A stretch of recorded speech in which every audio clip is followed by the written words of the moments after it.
Technical civil में आपका स्वागत है।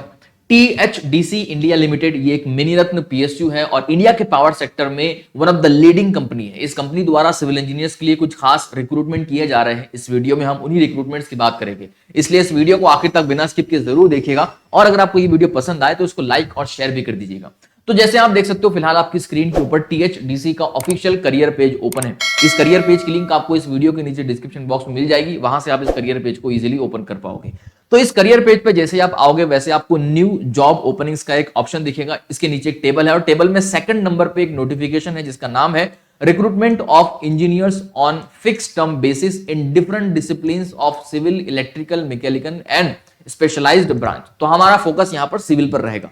अब अगर आपको इन रिक्रूटमेंट्स के बारे में डिटेल में जानकारी चाहिए तो यहां पर देखिए उसके सामने डिटेल एडवर्टाइजमेंट का एक लिंक है, एक ऑप्शन है, आपको उस पर क्लिक करना होगा तो आपके सामने पीडीएफ फाइल ओपन होगी। और अगर आपको अप्लाई करना है तो अप्लाई ऑनलाइन का ऑप्शन भी यहां पर है, आपको उस पर क्लिक करना है। तो अप्लाई करने से पहले हम उसकी डिटेल एडवर्टाइजमेंट को एक बार पढ़ लेते हैं। तो आइए, इस पर क्लिक किया मैंने तो आपके सामने एक पीडीएफ फाइल ओपन होगी। इस पीडीएफ फाइल के अंदर आपको डिटेल जानकारियां दे रखी है कि इसके अंदर अगर आपको अप्लाई करना है तो आपके एलिजिबिलिटी रिक्वायरमेंट क्या क्या होनी चाहिए। तो आप पहले कंपनी प्रोफाइल के बारे में यहां पढ़ सकते हो। मैं चाहूंगा इस पीडीएफ फाइल को डाउनलोड करके ओपन करके आप आराम से पढ़ लीजिएगा। इस कंपनी के बारे में आपको बेसिक जानकारी यहां से मिल जाएगी, ठीक है। चलिए, इसके अलावा यहां पर आपको दिया है discipline and category wise vacancies. अब ये बहुत इंपॉर्टेंट है, इसको जरा ध्यान से सुनिएगा। देखिए यहां पर आपको बता रखा है कि सबसे पहले नेम ऑफ पोस्ट है सिविल इंजीनियर के लिए, ठीक है। और यहां नंबर ऑफ वैकेंसीज बताई गई है 33। ध्यान रखिएगा 33 नंबर ऑफ वैकेंसीज, जिसमें 14 जो है वो अनरिजर्व्ड है, यानी ओपन कैटेगरी, जनरल कैटेगरी जो आते हैं उनके लिए 14 वैकेंसीज है और बाकी जो वैकेंसीज है वो रिजर्व कैटेगरी के लिए यहां पर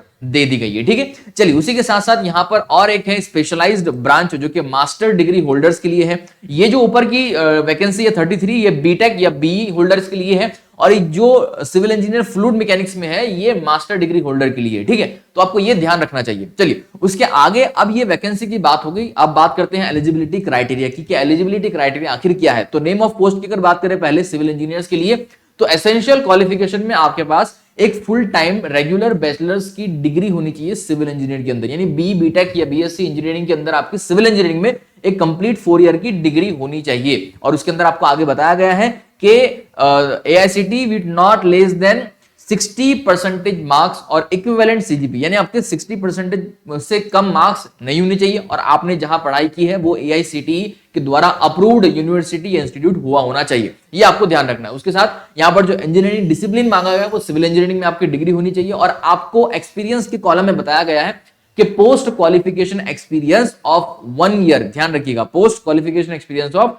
1 ईयर इन एग्जीक्यूटिव और officer cadre in relevant field of hydro, thermal और सोलर और विंड। तो ये जो अलग अलग डिपार्टमेंट है, ये रिलेवेंट फील्ड है, इनके अंदर आपका मिनिमम 1 साल का एक्सपीरियंस होना चाहिए आपकी डिग्री कंप्लीट होने के बाद का, ठीक है। ये बात आपको ध्यान रखनी है। चलिए, तो ये तो था बैचलर्स के लिए, बीई या बीटेक होल्डर्स के लिए। अब उसी तरह है मास्टर्स के लिए, आपके पास ये रिक्वायरमेंट है कि अगर आप इसमें अप्लाई करना चाहते हो, जो कि एक पोस्ट ही है सिर्फ, तो यहां पर आपके पास बीटेक और एमटेक दोनों ही डिग्री होनी चाहिए और आपकी एमटेक जो है वो फ्लूइड मैकेनिक्स में होनी चाहिए। उसी के साथ साथ आपको यहां पर क्वालिफिकेशन के साथ साथ एक्सपीरियंस कॉलम में बताया गया है कि post qualification experience of 1 year in executive और officer cadre in relevant field of hydro plant, और ये आपको उसकी कैपेसिटी बता रखी है, ठीक है। तो इसके अंदर आपका 1 साल का मिनिमम एक्सपीरियंस होना चाहिए। ये मास्टर्स के लिए, ये बैचलर्स के लिए, मास्टर्स के लिए, ठीक है। चलिए, तो ये हमने देखा कि कितनी नंबर ऑफ वैकेंसीज है और क्या क्या उसकी क्वालिफिकेशन और एक्सपीरियंस रिक्वायरमेंट है।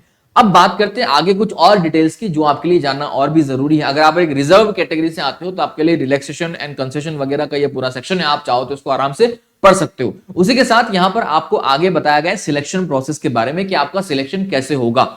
तो देखिए, the eligible candidate shall be shortlisted category wise for personal interview. देखिए, यहां पर आपका कोई एग्जामिनेशन वगैरह नहीं होगा, आपको डायरेक्ट जो आप अप्लाई करोगे उसकी आपकी एप्लीकेशन होगी, उसके बेसिस पर आपको कैटेगरी वाइज पर्सनल इंटरव्यू के लिए बुलाया जाएगा। और पर्सनल इंटरव्यू, देखिए, सिलेक्शन प्रोसेस के अंदर consist of marks obtain in academic qualification, यानी आपका जो कंप्लीशन हुआ है आपकी क्वालिफिकेशन का, चाहे आपने बीटेक होल्डर हो या एमटेक होल्डर हो, तो आपका जो क्वालिफिकेशन के मार्क्स है और आपका जो जॉब एक्सपीरियंस है और जो पर्सनल इंटरव्यू का परफॉर्मेंस है, इन तीनों को मिलाकर आपका एक फाइनल मेरिट लिस्ट बनाई जाएगी और आपको उसी के बेस पर सिलेक्ट किया जाएगा। ये आपको ध्यान रखना है। उसी के साथ साथ आपका सिलेक्शन के बाद हेल्थ स्टैंडर्ड को भी आपको यहाँ पर मेंटेन रखना पड़ेगा और उससे होकर भी आपको गुजरना पड़ेगा। उसको जो मेडिकल एग्जामिनेशन होता है वो भी आपको कंप्लीट यहाँ पर करने पड़ेंगे। मंथली कंपेंसेशन की अगर बात की जाए तो 60,000 पर मंथ आपको दिया जाएगा पहले 1 साल के लिए। और ये क्योंकि कॉन्ट्रैक्ट बेस है तो पहला 1 साल का कॉन्ट्रैक्ट रहेगा आपका, और ये फर्दर अगर आपका परफॉर्मेंस अच्छा रहा तो आपका 1 साल का और कॉन्ट्रैक्ट आगे ये एक्सटेंड कर सकते हैं। उसी के साथ साथ ये मैक्सिमम 5 साल के लिए आपके कॉन्ट्रैक्ट को एक्सटेंड कर पाएंगे, उससे ज्यादा आपके कॉन्ट्रैक्ट यहां पर एक्सटेंड नहीं होंगे। ठीक है, तो ये आपको ध्यान रखना है। उसी के साथ यहां पर और भी कुछ जानकारियां दे रखी है, मैं चाहूंगा इसको आराम से आप पढ़ लीजिएगा। ओके, अब रजिस्ट्रेशन फीस कितनी देनी है आपको, तो 600 रुपीज आपको रजिस्ट्रेशन फीस देनी है अगर आप एक जनरल, ओबीसी या ईडब्ल्यूएस कैटेगरी से एक कैंडिडेट हो तो, या फिर अगर आप एससी एसटी पीडब्ल्यूबीडी या एक्स सर्विसमैन या डिपार्टमेंट कैंडिडेट है तो फिर आपको यहां पर फीस देने की जरूरत नहीं है। और जो भी आप फीस पे करोगे वो ऑनलाइन मोड से ही करनी होगी। जब आप अप्लाई ऑनलाइन पे क्लिक करोगे तो पहले आपको अपनी सबमिट करनी पड़ेगी एप्लीकेशन, और उसके बाद एट द एंड आपको ऑनलाइन फीस पे करने का भी ऑप्शन आएगा, वहीं से आपको पे करना होगा। ठीक है, चलिए उसके अलावा यहाँ पर टर्म्स और कंडीशन दे रखी है। मैं चाहूंगा ये सारी टर्म्स और कंडीशन आप आराम से एक बार 1 बाय 1 पढ़ लीजिएगा, ताकि आपको इस रिक्वायरमेंट और इस रिक्रूटमेंट के अकॉर्डिंगली सारी जानकारी आपके पास आ जाए और उसके अकॉर्डिंगली आप यहां पर अप्लाई कर सको। उसके साथ यहां पर जो है general information and important instructions भी दिए हैं, मैं चाहूंगा ये भी आप आराम से पढ़ लीजिएगा। बहुत ज्यादा इंपॉर्टेंट नहीं है, लेकिन जो बेसिक्स होते हैं यहां पर आपको शायद पता चल सकते हैं, तो इसको आराम से पढ़ लीजिएगा। ठीक है, चलिए इसके अलावा यहां पर कुछ और चीजें दे रखी है, वो भी आप पढ़ लीजिएगा। ये अथॉरिटी हिसाब से या कैटेगरी वाइज या जो कास्ट सर्टिफिकेट होते हैं उनकी रिलेटेड यहां पर जो डॉक्यूमेंटेशन की रिक्वायरमेंट होती है वो यहां सारी आपको बता रखे हैं, रिलैक्सेशन वगैरह आप देख सकते हो।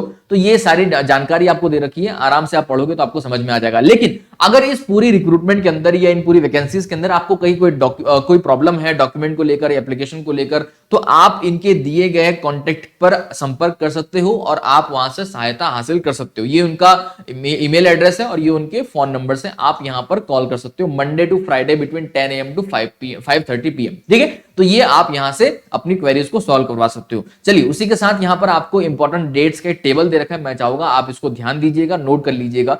इसमें जो ऑनलाइन रजिस्ट्रेशन है वो 20 जुलाई से शुरू हो चुके हैं और लास्ट डेट इसकी अप्लाई करने की है 19 अगस्त 2022। ये 19 अगस्त इसकी लास्ट डेट है और जो last date of payment of registration fees है वो 21 अगस्त है। तो ये 3 इंपॉर्टेंट डेट्स है जो आपको ध्यान रखने हैं। अब अप्लाई कैसे करना है आपको, तो अप्लाई करने के लिए यहां पर सिंपल सा एक ऑनलाइन अप्लाई ऑनलाइन का ऑप्शन है, आपको वहां पर क्लिक करना है। जैसे उस पर क्लिक करोगे वैसे ही आपके सामने ये पेज ओपन होगा, इस पे आपको यहां क्लिक करना है। इस पे क्लिक करते ही आपके सामने जॉब एडवर्टीजमेंट का एक नया ऑप्शन ओपन हो जाएगा।